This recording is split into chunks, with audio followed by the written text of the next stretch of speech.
जय हिंद। मेरा नाम सुष्मिता ओझा है। क्रैक पीसीएस में मैं आपका स्वागत करती हूँ।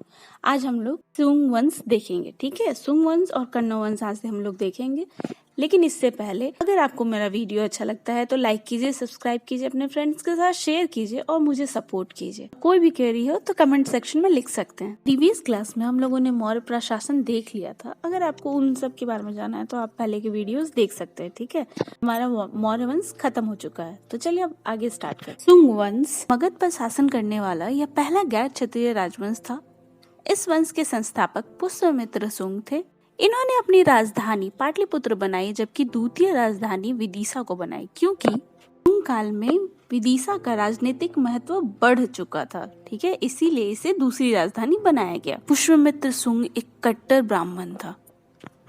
इन्होंने बहुत से बौद्ध स्तूप तथा मठों को ध्वस्त करा दिया। पुष्यमित्र सुंग ने मध्य प्रदेश के सांची स्तूप की खिड़कियों को तांबा का करवा दिया था, जबकि अरहुत मध्य प्रदेश में स्तूल की खिड़कियों को, मतलब जो अरहुत के जो मध्य प्रदेश में जो स्तूप थे उनकी खिड़कियों को पत्थर का करवा दिया था। इनके समय बौद्ध पुस्तक जातक की रचना हुई थी।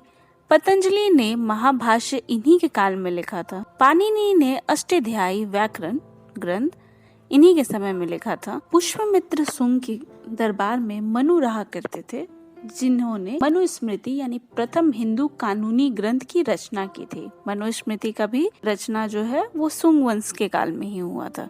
इनके समय में 2 यवन आक्रमण यानी कि 2 विदेशी आक्रमण हुए थे। दोनों ही यवन आक्रमण को पुष्यमित्र सुंग के बेटे अग्निमित्र द्वारा विफल करा दिया गया था।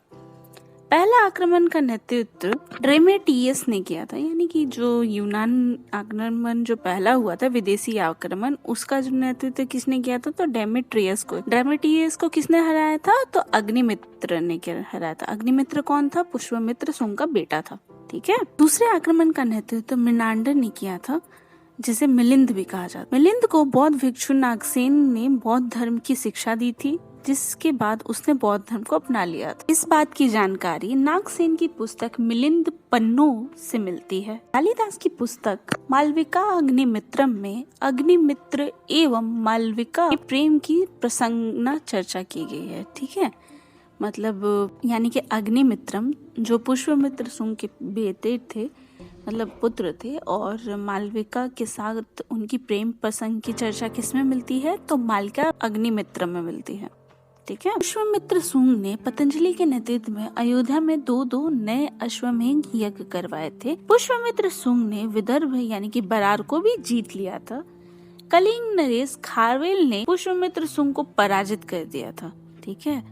कलिंग आपको मैंने बताया था कि दशरथ के काल में ही कलिंग आजाद हो गया था। उसके बाद पुष्यमित्र का बेटा वापस से कलिंग को जीतने के लिए जाता है, लेकिन वो हार जाता है। सुंग वंश का 9वां शासक भागदत्त या भागवत था, जिसके शासन काल में 14वें वर्ष में यूनानी राजदूत हेलियोडोरस भारत आया था, ठीक है। हेलियोडोरस यूनान या यवन शासक एंटियालक्रिडस यानी कि एंटियालक्रिडस का राजदूत था, जिसने विदिशा के पास 20 नगर यानी कि भीलसा में गरुड़ स्तंभ लेख जारी किया था। हेलियोडोरस का गरुड़ स्तंभ लेख हिंदू धर्म के भागवत धर्म से संबंधित है। वासुदेव के रूप में विष्णु की उपासना इसी काल में प्रारंभ हुई थी। सुंग काल में ही संस्कृत भाषा का पुनरुत्थान हुआ था, ठीक है। इस बात के लिए मतलब सबसे ज्यादा महत्वपूर्ण योगदान इसमें पतंजलि ने दिया था, ठीक है। मौर्य काल में स्तूप कच्ची ईंटों और मिट्टी की सहायता से बनाए जाते थे, जबकि सुंग काल में इसका निर्माण पाषाण का प्रयोग किया जाने लगा। यानी कि पत्थरों का प्रयोग किस युग से स्टार्ट हुआ था, तो सुंग काल में। किसमें, तो स्तूप में, ठीक है। इस वंश के अंतिम शासक देवभूति थे, जिसकी हत्या उसी के मंत्री वासुदेव ने कर दी थी, और इनके स्थान पर कण्व वंश की स्थापना की थी, ठीक है। कण्व वंश बहुत ही छोटा है, एक्चुअली इसमें मेनली 4 राजा बने थे, तो चलिए इसे भी देख ही लेते हैं।